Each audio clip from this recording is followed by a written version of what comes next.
Guys, আমাদের এইটা এক মোটর, এটা গাজী কোম্পানি। এটা রানিং কয়েল 22 নম্বর তার, 500 গ্রাম তার লাগে রানিংয়ে।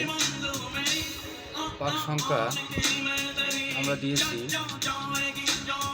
48 পাক running coil. Starting coil 24 number, 230 গ্রাম তার লাগবে। পাক সংখ্যা দেব